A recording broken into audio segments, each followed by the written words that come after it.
Hello friends, നമ്മൾ ഭേദഗതി class എടുത്ത് വെച്ചിട്ടുണ്ട് അല്ലേ? 42, 44 ഭേദഗതിയൊക്കെ നമ്മൾ ഡീപ്പായിട്ട് ഒരു പോയിന്റ് പോലും വിടാതെ നമ്മൾ പഠിച്ചു വെച്ചിട്ടുണ്ട്. നമുക്ക് PSC നമ്മൾ സിലബസിൽ എടുത്തു പറഞ്ഞിട്ടില്ലേ കുറച്ച് ഭേദഗതി, പക്ഷെ നമ്മൾ അത് മാത്രമായിട്ട് പഠിച്ചിട്ട് പോയാൽ പോരാ. നമ്മൾ ഒന്ന് എന്താണ് ഒരുപടി മുന്നിൽ നിൽക്കണം അല്ലേ? പഠനം എന്ന് പറയുമ്പോൾ കാരണം കോമ്പറ്റീഷൻ ശക്തമാണ്. അപ്പോൾ നമ്മൾ ഒരുപടി മുന്നിൽ ആ തന്ന ഭേദഗതി മാത്രം പഠിക്കാതെ കുറച്ചും കൂടി എന്ത് ചെയ്യുക, ഇമ്പോർട്ടൻ്റ്, അതായത് പ്രീവിയസ് ആയിട്ട് വന്നിട്ടുള്ള ഭേദഗതികൾ എന്ത് ചെയ്യുന്നുണ്ട്, ഇവിടെ ആഡ് ചെയ്തിട്ടുണ്ട്. നമുക്ക് ഇന്ന് അത് നോക്കാം. ഇന്ന് 52, 61, 65, 69, 71, 73 ഈ ഭേദഗതികൾ എന്ത് ചെയ്യാം, നമുക്കൊന്ന് പഠിച്ചു വരാം. ഇതിലൊക്കെ ഓരോരോ പോയിന്റുകളെ ആഡ് ചെയ്യുള്ളൂ കേട്ടോ, അത്രേ പഠിക്കാനുള്ളൂ. അപ്പൊ എന്ത് ചെയ്യാ, നല്ല രീതിയിൽ മനസ്സിലാക്കുക. ഇതൊക്കെ പ്രീവിയസ് ആണ് കേട്ടോ, ഇതൊക്കെ പ്രീവിയസ് ആയിട്ട് ഈ ഓളം പ്രീവിയസ് ക്വസ്റ്റ്യൻ ആണ്. അതുകൊണ്ടാണ് എന്ത് ചെയ്തത്, ഈ ഭേദഗതി ആഡ് ചെയ്തിരിക്കുന്നത്. നമുക്ക് ക്ലാസ്സിലേക്ക് പോകാം. ആദ്യം നമ്മൾ പഠിക്കാൻ പോകുന്നത് 52ാമത്തെ ഭേദഗതിയാണ്. 1985 വർഷം ചോദിച്ചിട്ടുണ്ട്, ഭേദഗതി ചോദിച്ചിട്ടുണ്ട്. കൂറുമാറ്റ നിരോധന നിയമം നിലവിൽ വന്ന ഭേദഗതി ഏതെന്ന് ഒരുപാട് പ്രാവശ്യം പ്രീവിയസ് ക്വസ്റ്റ്യൻ ചോദിച്ചിട്ടുണ്ട്. 52ാമത്തെ ഭേദഗതിയാണ്. എന്നിട്ട് അതിൽ എന്ത് ചെയ്തു, നമ്മുടെ ഭരണഘടനയിലെ 10ാമത്തെ പട്ടിക കൂട്ടിച്ചേർത്തു. ഓക്കെ, അതായത് 12 പട്ടികയുണ്ട് അല്ലെ? 12 പട്ടികയിൽ 10ാം പട്ടിക എന്ന് പറയുന്നത് ഏതാണ്? കൂറുമാറ്റ നിരോധന നിയമമാണ്. നമ്മൾ പറയാറുണ്ട് അല്ലെ, 10 കാശ് കിട്ടുമ്പോൾ കൂറുമാറും എന്ന് നമ്മൾ പഠിക്കാറുണ്ട് അല്ലെ? അങ്ങനെ അപ്പൊ എന്ത് ചെയ്ത, അപ്പൊ 10 കൂറുമാറ്റ നിരോധന നിയമം എന്ന് പഠിക്കുക. 52ാം ഭേദഗതി 1985 വർഷം. കൂറുമാറ്റ നിരോധന നിയമമാണ്. 10ാം പട്ടിക കൂട്ടിച്ചേർത്തു. 10ാം പട്ടിക 10 കാശ് കിട്ടുമ്പോൾ ആരും എന്ത് ചെയ്യും, കൂറുമാറല്ലേ? അതങ്ങനെ പഠിച്ചു വെച്ചാൽ മതി. അപ്പൊ ഇത് മാത്രം ഒന്ന് നോട്ട് ചെയ്ത് വെക്കാം. 52, 1985. അടുത്തത് 61ാം ഭേദഗതി, വെരി വെരി ഇമ്പോർട്ടന്റ് ആണ്. 1989, 85 കഴിഞ്ഞ് 80 അല്ലേ, 4 വർഷം കഴിഞ്ഞിട്ടാണ് എന്ത് ചെയ്യുന്നത്, 89. 61ാമത്തെ ഭേദഗതി വരുന്നത് വോട്ടിംഗ് പ്രായം 21 നിന്നും 18 ആക്കി. ആ സമയത്ത് ഇന്ത്യൻ പ്രധാനമന്ത്രി ആരാണ്? രാജീവ് ഗാന്ധി. ഇതിന് ഒരുപാട് പ്രാവശ്യം കേട്ടോ, 1, 2 അല്ല ഞാൻ പറയുന്നത്, ഒരുപാട് പ്രീവിയസ് ക്വസ്റ്റ്യൻസ് നിങ്ങൾ വർക്ക്ഔട്ട് ചെയ്യുന്ന വ്യക്തികളൊക്കെ ആണെങ്കിൽ ഇത് കാണാൻ കഴിയും. അതുപോലെ ആദ്യം എത്രയായിരുന്നു വോട്ടിംഗ് പ്രായം? 21 വയസ്സായിരുന്നു. അതിന് 61ാമത്തെ ഭേദഗതിയിലൂടെ 18 ആക്കി എന്ന് പറയുന്നുണ്ട്. പക്ഷെ ഇതിനു മുമ്പ് എത്ര തന്നെയാണ്? 21 വയസ്സായാലാണ് വോട്ട് ചെയ്യാൻ പറ്റുള്ളൂ എന്ന് പറയല്ലേ? അത് ഏതിലാണ് കിടന്നിട്ടുണ്ടായിരുന്നത്? 326ാമത്തെ വകുപ്പിലാണ് ഉണ്ടായിരുന്നത്. ഈ പ്രായം 21 വയസ്സാണ്, വോട്ടിംഗ് പ്രായം 21 വയസ്സാണ് എന്നുള്ളത് ഏത് വകുപ്പിൽ കിടന്നിട്ടുണ്ടായിരുന്നു? 326ാമത്തെ വകുപ്പിൽ കിടന്നിട്ടുണ്ടായിരുന്നു. 326 അല്ലെ, 326. അപ്പൊ ആ 326ാം വകുപ്പിൽ ഒന്ന് മാറ്റം വരുത്തണം. എന്ത് ചെയ്യണം? 21 വേണ്ട, 18 ആക്കണം എന്ന് പറഞ്ഞിട്ട് അങ്ങനെ ഭേദഗതി കൊണ്ടുവന്നതാണ് 61ാമത്തെ ഭേദഗതി 1989. ആ സമയത്ത് പ്രധാനമന്ത്രി ആരാന്ന് നിറയെ ചോദിച്ചിട്ടുണ്ട്, രാജീവ് ഗാന്ധിയാണ്. 52 കഴിഞ്ഞു, 61 കഴിഞ്ഞു. അടുത്ത ഏതാണ്? 65ാമത്തെ ഭേദഗതി അല്ലെ? 65ാമത്തെ ഭേദഗതി നമുക്ക് പഠിക്കാം. 1990ലാണ് 65ാമത്തെ ഭേദഗതി. SC/ST കമ്മീഷൻ രൂപീകരിക്കുന്നതിന് വ്യവസ്ഥ ചെയ്ത ഭേദഗതി, വെരി ഇമ്പോർട്ടന്റ് ആണ്, പ്രീവിയസ് ചോദിച്ചതാണ്. 65ാം ഭേദഗതി 1990ലാണ് SC/ST കമ്മീഷൻ രൂപീകരിക്കുന്നതിന്. നമ്മൾ പറയാല്ലേ, SC/ST കമ്മീഷൻ നിയമം നിലവിൽ വന്നത് 90ൽ നിന്ന് പഠിക്കാറുണ്ടല്ലോ. SC/ST കമ്മീഷൻ രൂപീകരിക്കുന്നതിന് വ്യവസ്ഥ ചെയ്തതാണ് 65ാമത്തെ ഭേദഗതി 1990.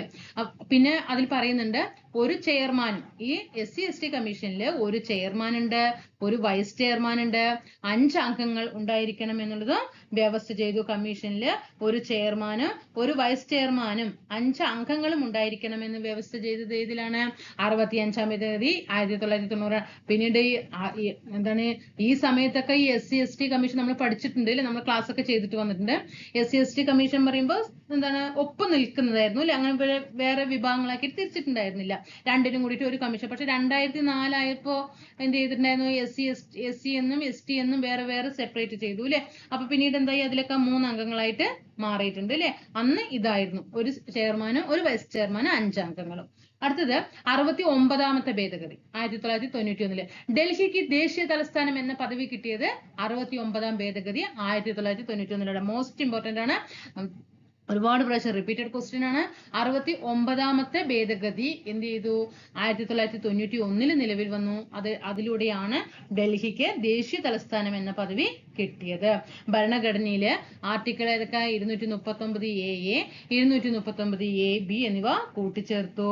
പിന്നെ നമ്മുടെ ഡൽഹിയെ ദേശീയ തലസ്ഥാന പദവി കിട്ടുകയും ഡൽഹിക്ക് എന്ത് ചെയ്തു, ഒരു നിയമസഭയും ഒരു മന്ത്രിസഭയും രൂപീകരിക്കാനുള്ള കാരണമായത് 69ാം ഭേദഗതിയാണ് കേട്ടോ. ഡൽഹിക്ക് ദേശീയ തലസ്ഥാനം പദവിയും കിട്ടി.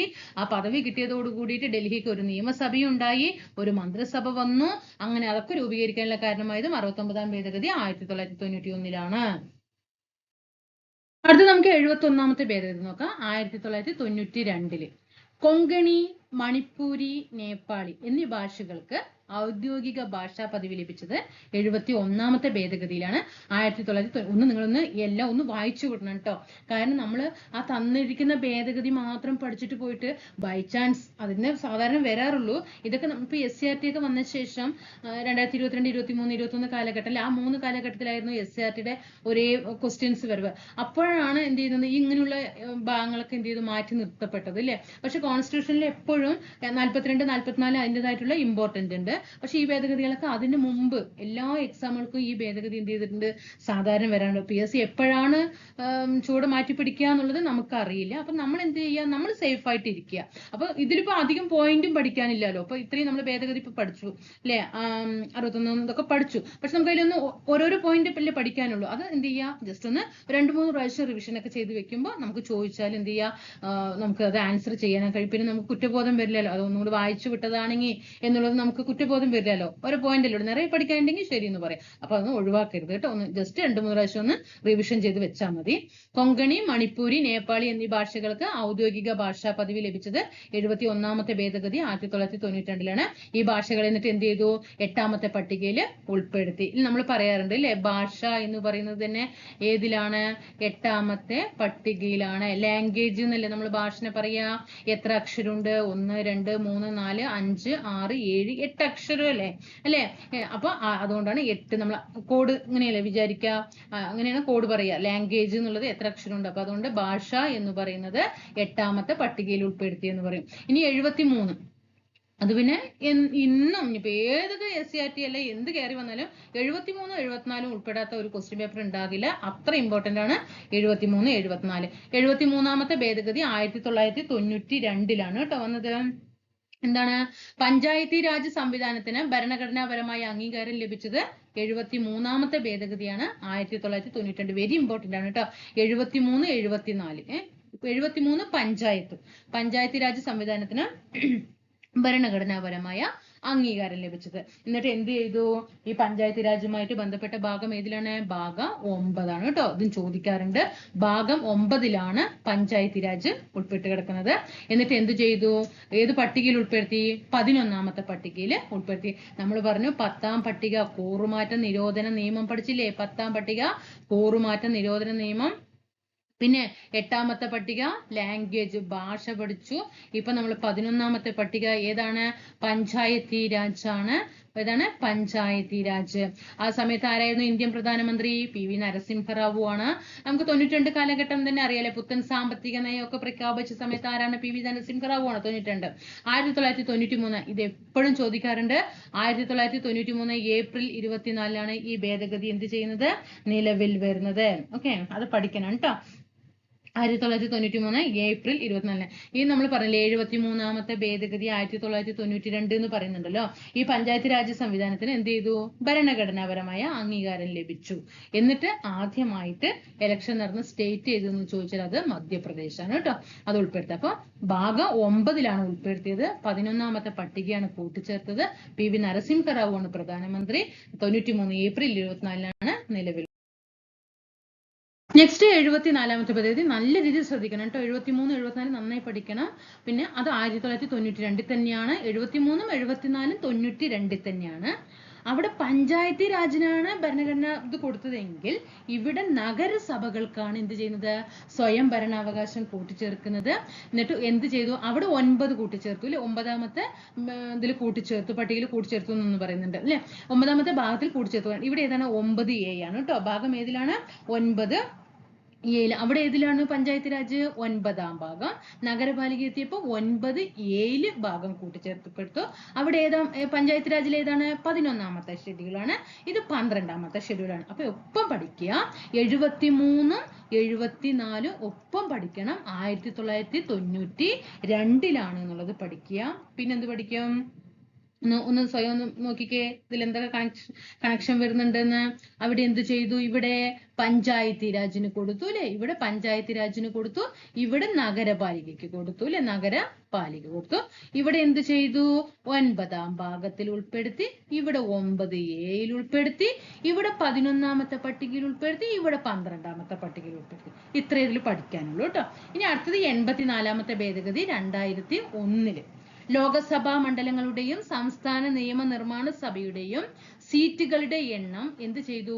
2026 വരെ, ഇപ്പൊ 24 26 വരെ തൽസ്ഥിതി തുടരാൻ എന്ത് തീരുമാനിച്ചു കേട്ടോ. ലോകസഭാ മണ്ഡലങ്ങളുടെയും സംസ്ഥാന നിയമനിർമ്മാണ സഭയുടെയും സീറ്റുകളുടെ എണ്ണം 2026 വരെ തൽസ്ഥിതി തുടരാൻ തീരുമാനിച്ചത് 84ാം ഭേദഗതി 2001 ഉത്തരാഖണ്ഡ്, ഛത്തീസ്ഗഡ്, ജാർഖണ്ഡ്, ഗണ്ട് അല്ലെ 3 ആ സംസ്ഥാനങ്ങൾ കൊണ്ടത് 84ാം ഭേദഗതി 2001. അപ്പൊ നമുക്ക് അടുത്ത ഭേദഗതിയായിട്ട് നമുക്ക് വീണ്ടും വേറെ ക്ലാസ്സിൽ കാണാം. അപ്പോഴേക്കും തന്നിട്ടുള്ള എല്ലാ ഭാഗങ്ങളും നല്ല രീതിയിൽ റിവൈസ് ചെയ്ത് വെക്കുക.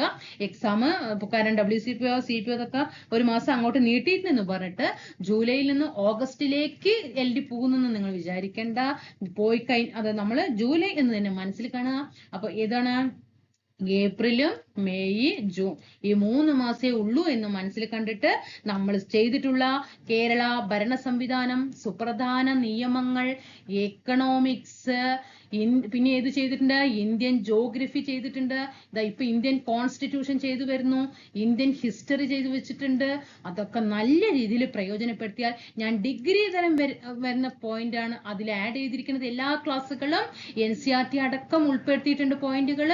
നിങ്ങൾ നല്ല രീതിയിൽ പഠിച്ച് നല്ല രീതിയിൽ ഡെഡിക്കേറ്റ് ചെയ്ത് നല്ല രീതിയിൽ റിവിഷൻ ചെയ്ത് മാത്സിനും ഇംഗ്ലീഷിനും മലയാളത്തിനും അതിൻ്റെതായിട്ടുള്ള ഇമ്പോർട്ടന്റ് കൊടുത്ത് ഞാൻ ഡെയിലി ഇപ്പൊ 28 പ്രീവിയസ് ക്വസ്റ്റ്യൻ പേപ്പർ ഇട്ടിട്ടുണ്ട്. 2023 നടന്ന 10ാം ക്ലാസ് നിലവാരത്തിലെ 28 ക്വസ്റ്റ്യൻ പേപ്പർ ഇട്ടിട്ടുണ്ട്. ഇനിയും ഇഷ്ടംപോലെ ക്വസ്റ്റ്യൻ പേപ്പർ കിടക്കുന്നുണ്ട് ഇടാൻ. 23ലും 22ലും 21ലും ഒക്കെ നമുക്ക് എക്സാം ആകുമ്പോഴേക്കും തീർക്കാം. അപ്പൊ അതൊക്കെ നിങ്ങൾ ചെയ്തിട്ട് വരികയാണെങ്കിൽ നല്ല രീതിയിൽ മാർക്ക് സ്കോർ ചെയ്യാനായിട്ട് കഴിയും. നിങ്ങളുടെ ഡെഡിക്കേഷൻ എങ്ങനെയിരിക്കണം? ഞാൻ എങ്ങനെ ക്ലാസ് ഇട്ട് തന്നാലും, ഇനിയിപ്പോ ഞാൻ ഡിഗ്രി അല്ല ഇനി PG വരെയുള്ള എക്സാമുകൾക്കുള്ള ക്ലാസ് PSC നടത്തുന്നത് ഇട്ട് തന്നാലും ഡെഡിക്കേഷൻ ചെയ്യേണ്ടത് നിങ്ങൾ തന്നെയാണ്. ഞാൻ എന്റെ കർത്തവ്യം ഞാൻ നിങ്ങൾക്ക് നല്ല രീതിയിൽ തരും. ഒരു ക്ലാസ് ഞാൻ ഒരു മോശമാക്കിയിട്ട് എനിക്ക് തരാൻ ഇഷ്ടമല്ല, ഞാൻ ചെയ്യൂല. അത് നിങ്ങൾ ഉപയോഗപ്പെടുത്തേണ്ടത് നിങ്ങളുടെ കടമയാണ്. നല്ല രീതിയിൽ 2024 നമുക്കും ഒത്തുകൂടണം. നേരിട്ട് ജോലി കിട്ടി എന്നുള്ള രീതിയിൽ അതിന് ഏറ്റവും വലിയൊരു ആഗ്രഹമാണ്. അപ്പൊ അതിനു വേണ്ടിയിട്ടാണ് ഞാൻ ക്ലാസ് ചെയ്യുന്നത്. നമുക്ക് അടുത്ത ക്ലാസ്സിൽ വീണ്ടും കാണാം. Thank you.